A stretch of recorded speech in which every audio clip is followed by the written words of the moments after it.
This is the Decision Masters Podcast. I'm Kirsten Parker, the decision coach for overthinkers. When you feel good about your decisions, life feels good. You get to be present in your days and excited about where you're going. I'm going to help you build your decision mastery so it's easy to know what you want, navigate uncertainty, and handle any feelings that happen. Whether you're in the middle of some overthinking angst right now, or you simply love feeling in charge of your choices, you're in the right place. Clear, confident decisions are right around the corner. Let's get into it. Happy Thursday, buddy. We are trying an experiment today. If you listened to last week's interview with Lauren, which if you didn't, go do that next because it's so freaking good. But we talked a lot about experimenting and embracing decisions as experiments. And I love this concept. We talk about experimenting all the time in our coaching to really get away from our perfectionist tendencies, which is what we're talking about today. And also to let go of this assumption that we are supposed to be able to predict and control every outcome of everything. I just think life would be A, so boring, and B, so unmanageable, really, if we knew how everything was going to turn out, which is kind of a wacky idea to pair up with confident decision making, because if you're making a confident decision and you're mustering all this conviction in this thing that you're going to commit to also simultaneously embrace that as this is just going to be an experiment, we're going to see what happens, is a big challenge. So I promise, if this idea is appealing to you, but also like, what? How do we do this? I got you. You're not alone. You're in the right place, actually, because this is what our work is all about, my friend. So our experiment is the podcast episodes used to live individually on my website, and we are migrating them to YouTube. We have our reasons for this experiment. I am a very visual person. I find that sometimes I really like putting my eyeballs on something. And I'm also an audio person at other times in my life, and I really like being able to listen to it. So we're going to run the experiment and see how accessible we can make this life-changing content.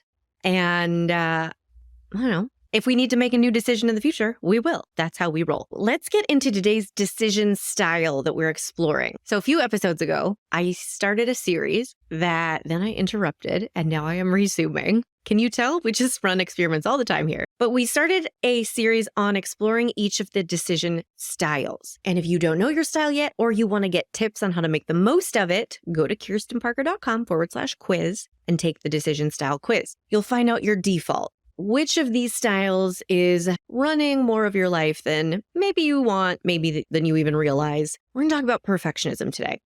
So when this is your decision style, you default towards doing A+ work. You kind of operate on this assumption that there is a correct and best way for things to turn out. And you tend to take on the personal responsibility of making that happen. So it's easy for you to get lost in details, to make assumptions about what other people are going to think when they see your imperfect work.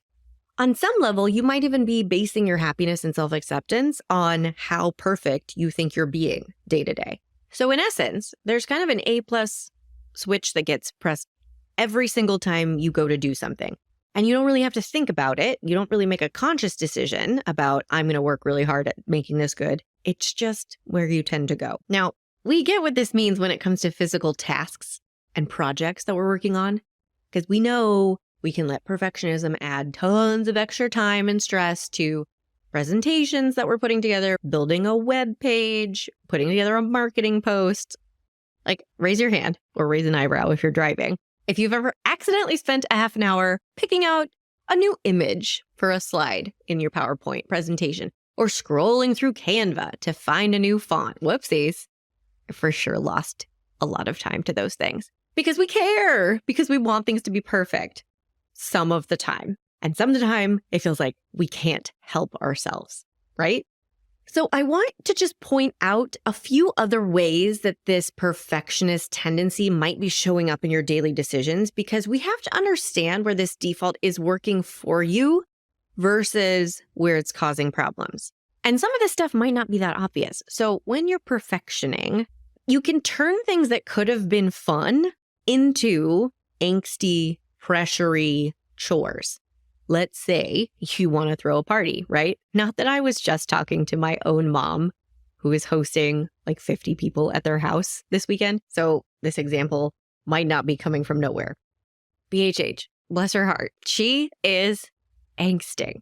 And this is normal for people to have stress before a party, right? But if you have perfection dictating your choices, you might be 10xing your stress up to the last minute about not folding the napkins perfectly, correctly, or whatever, right? That's not what my mom's stressing about.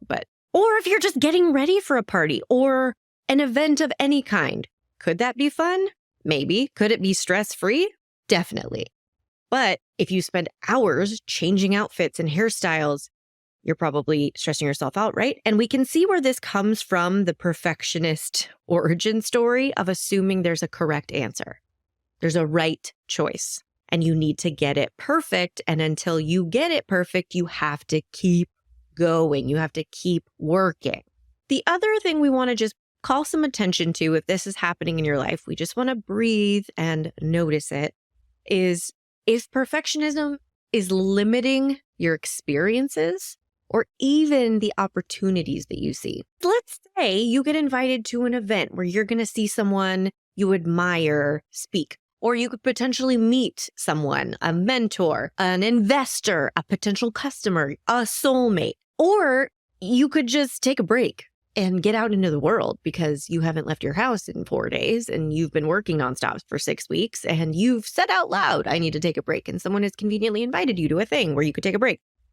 But if perfectionism is your default decision-making style, it's going to get in the way of those experiences and opportunities because it's going to pop up and say, oh, it's too last minute. My hair won't be washed and styled. I can't show up like that. Nope. Or I haven't prepared. So I'm not going to do as good a job meeting people or presenting my pitch or whatever as I should. So I'm not going to go. Or even perfectionism can come up with this nifty little thought that I've already said I have to do this other non-important thing. And I could easily move it, but I would make that mean that I'm failing to meet a commitment and I can't do that. So I can't go to this thing I really want to do. It's very interesting to look at where is perfectionism nudging your choices away from what might be the most aligned, authentic, empowering, self-honoring decision. And you got to remember, we're not pointing any of this out because we're judging it, right? We're looking at, where is perfectionism actually working against me? Now, that means it has to be working for you some of the time. And where I like to start in changing all of our habits is recognizing the positives first. Where is it working? How can we actually see this as a skill? Because, my friend, when you are not perfectioning, you are making thoughtful, deliberate choices. You are investigating thoroughly. You are going above and beyond to make things the best they can be. You are capable of producing A+ work, be it a perfectly crafted DM on Instagram or a dissertation or a dinner party. So you're basically a superhero. And the great news is you can stay that way. Here's my take. When you are at your best, your decision style is actually employing high standards. Delish. Not everybody is capable of this. Not everybody defaults to this so naturally that they execute things with high standards all over their lives. As long as you use it as a strength and not an obstacle, this can actually be the reason that you feel great about your decision making and about the things that you do. So to make the most of your decision-making style, I would love for you to notice when your high standards get you what you want. Are you celebrating your excellent emails? Are you acknowledging your pristine presentations? Or are you mostly ignoring your wins and focusing on whatever wasn't perfect? Because I tell ya, you will be less inclined to let perfectionism run the show when you're clear on how effective it really is.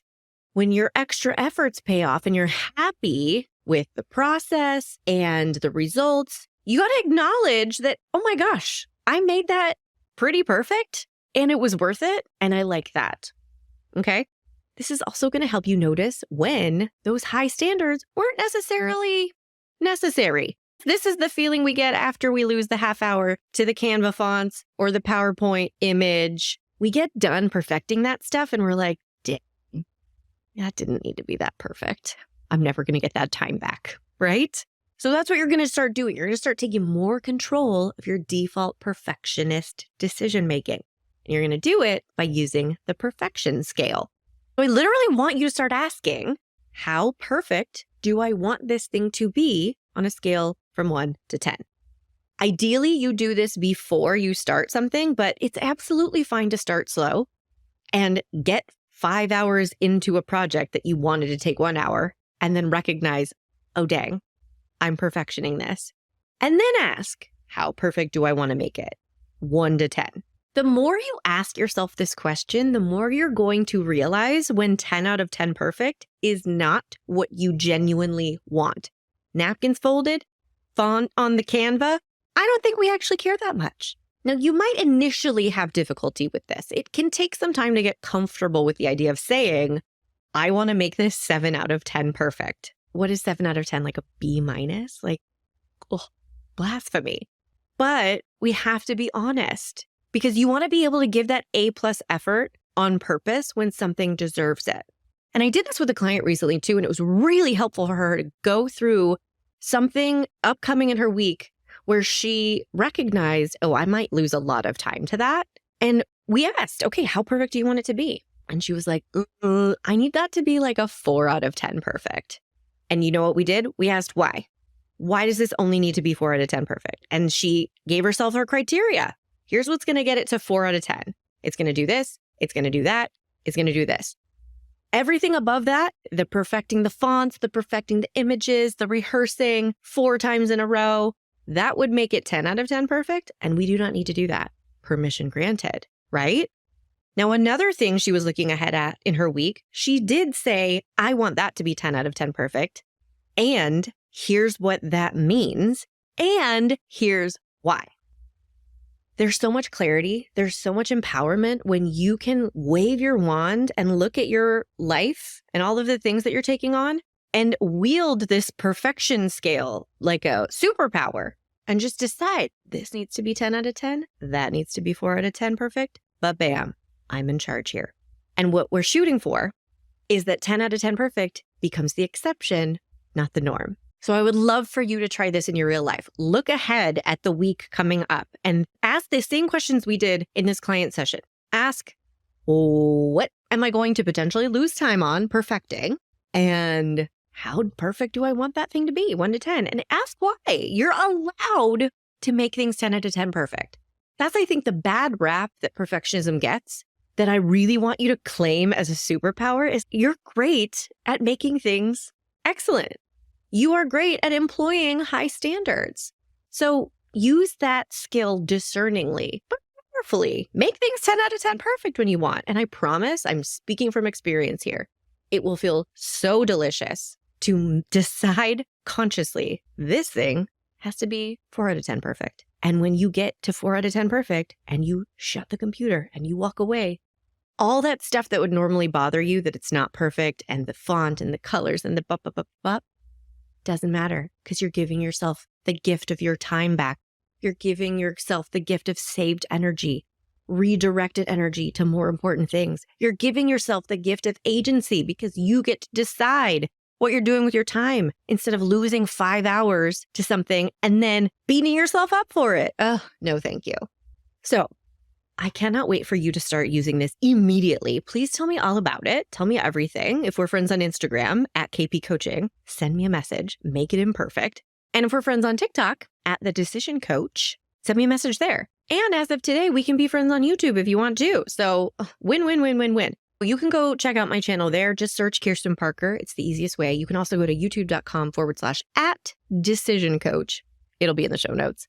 But I have a lot of client interviews up there. I also have a lot of free masterclasses and workshops from the past. And if you're watching live, make sure that you sign up for the free decision style masterclass. Go to kirstenparker.com/decision style to sign up for the free workshop we're doing on maximizing your style. We're going to be talking about all of the things that we've covered on these podcast episodes, but in more detail, and we're going to do live coaching on it. It's going to be so good. And it's going to set you up for an easier rest of the year and rest of forever. Because you don't have to feel bad about being a perfectionist, people pleaser, overthinker, and beyond, my friend. You're doing a great job. Have a beautiful week, and I'll see you soon. Hey, want to find out your decision style? Obviously, go take the decision style quiz. It's in the show notes and at kirstenparker.com/quiz. We all have our style when it comes to making decisions, but do you know how to use your default way of thinking to your advantage? Or do you mainly get stuck in the most annoying parts of overthinking and people pleasing? The decision style quiz has your answers, my friend. Take it right now at kirstenparker.com/quiz.